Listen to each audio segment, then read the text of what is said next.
Countdown 7 में exercise 1 का question number 8 देखते हैं। तो बच्चों question number 8 same to same question number 7 की तरह है। सो आई होप कि आप खुद इसको कर लेंगे। अगर आपको कोई प्रॉब्लम हो तो आप दोबारा से वो लेक्चर सुन लें जिसमें क्वेश्चन नंबर 7 कराया गया है। तो सेम उसी मेथड से आप क्वेश्चन नंबर 8 कर लीजिएगा। नेक्स्ट देखते हैं क्वेश्चन नंबर 9। क्वेश्चन नंबर 9 में भी देखें डिफरेंस फाइंड करने के लिए दिया गया है। क्या आप इसको कर सकते हैं? Yes. इसके लिए मैं थोड़ी सी आपकी हेल्प कर देती हूँ। यहाँ पे जब a माइनस बी आप करोगे तो आपने क्या करना है, a में से b को काट देना है। तो b के कौन कौन से एलिमेंट्स a में है? e, b, बस ठीक है। तो ये दोनों एलिमेंट्स जब कट जाएंगे तो फिर आपका आंसर क्या आएगा? ए C D.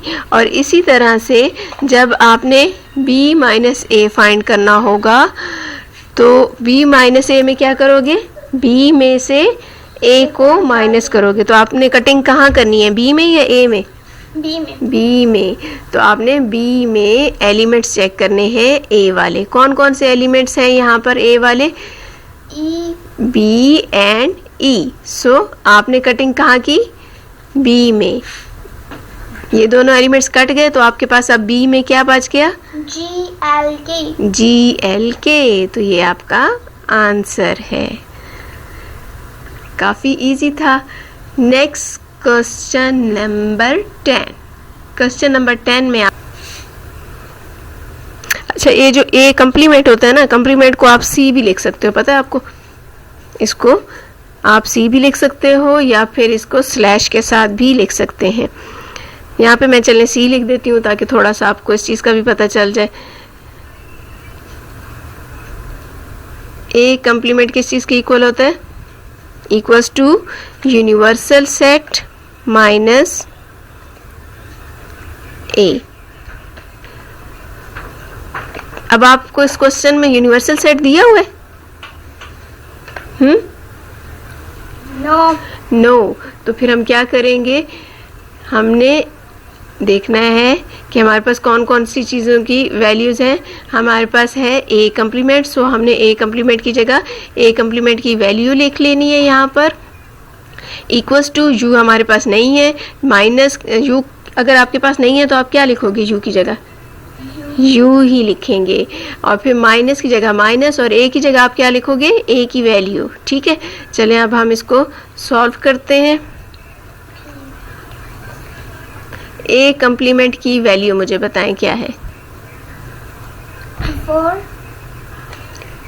4 5 6 7 and 12। A complement की वैल्यू लिखने के बाद क्या लिखना है? इक्वल्स। इक्वल का निशान है ना। A complement equals to what?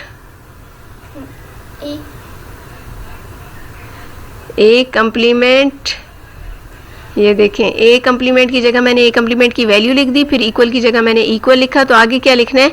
Universal set you लिखना है। ठीक है, तो चलें अब मुझे यूनिवर्सल सेट का बताएं कि यूनिवर्सल सेट की वैल्यू आपको क्या गिवन है? नहीं गिवन। आपको वैल्यू नहीं मालूम तो फिर आप क्या लिखोगे इसकी जगह? यू ही लिख दोगे। देन आगे क्या है? माइनस और फिर ए। क्या मैं ए की जगह ए ही लिखूंगी? नो। क्या लिखूंगी? वैल्यू लिखूंगी। वैल्यू क्या है? 1 3 5 7 9। चलें अब हम इसको सॉल्व करते हैं। अच्छा, इस क्वेश्चन में देखें आप, आपके पास u अननोन वैल्यू है। ठीक है, तो अननोन वैल्यू को आप एक साइड पे कर दो और जो नॉन वैल्यूज़ हैं जो मालूम है आपको वो एक साइड पे कर दो। तो आपने क्या करना है, ये वाला जो सेट है इसको दूसरी साइड पे हम ले जाएंगे और उससे क्या होगा? साइन चेंज हो जाएगा। यहाँ पे ये माइनस हो रहा है तो वहाँ जाकर प्लस हो जाएगा। में चेंज हो जाएगा। इसको हमने दूसरी साइड पे लिखा, लेकिन माइनस को हमने चेंज कर दिया प्लस में। अच्छा बच्चों, अब दो सेट्स को हम प्लस कैसे करते हैं? प्लस करने का मतलब क्या है कि उनको यूनाइट कर लो, उनको इकट्ठा कर लो, उनका यूनियन ले लो। ठीक है, प्लस करने का मतलब क्या होता है? उनका यूनियन ले लो। उनका यूनियन ले लो। तो हम इसका यूनियन ले लेते हैं। U is equals to, union में हम क्या लिखेंगे? सबसे पहले 1, then 3, then 4, 5, 6, 7, 12. 7 रिपीट हो रहा है, क्या हम दो दफा लिखेंगे? No, why? क्योंकि हमने इसको यूनिक करना है तो इसलिए इसको एक टाइम लिखेंगे। यूनिक एलिमेंट बनाना है, सेट में यूनिक एलिमेंट्स होते हैं, इसलिए हमने उसको एक ही दफा लिखना है। 7 के आगे 9, 9 के बाद 12। सो ये आपने क्या फाइंड कर लिया? Universal set. Universal set. Repeat करते हैं, अगर कोई कंफ्यूजन होगी तो उसको भी आप रिमूव कर सकें। इस क्वेश्चन में आपको क्या दिया हुआ था? ए दिया हुआ था और ए कम्प्लीमेंट। ए कम्प्लीमेंट। आपने फाइंड क्या करना था? Universal set. ए कम्प्लीमेंट का क्या फार्मूला होता है? A complement is equal to u minus a. आपने क्या किया?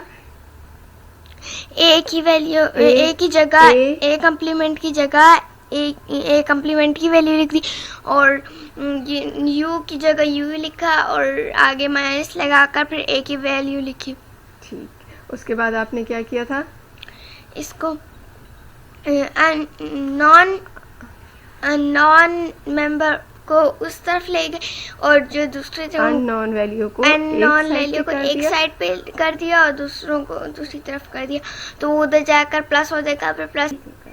उसके लिए हमें क्या फाइंड करना होगा? यूनियन। तो इसका यूनियन आपने कैसे फाइंड किया? इनको प्लस करके, यानी कि इनमें से जो मरतबा आते हैं ना रिपीट हो रहे हैं उनको एक मरतबा बस लिखना है और फिर ऐसे यानी कि पूरे एलिमेंट लिखने हैं, लेकिन जो रिपीट हो रहा है उसको रिपीट नहीं कर।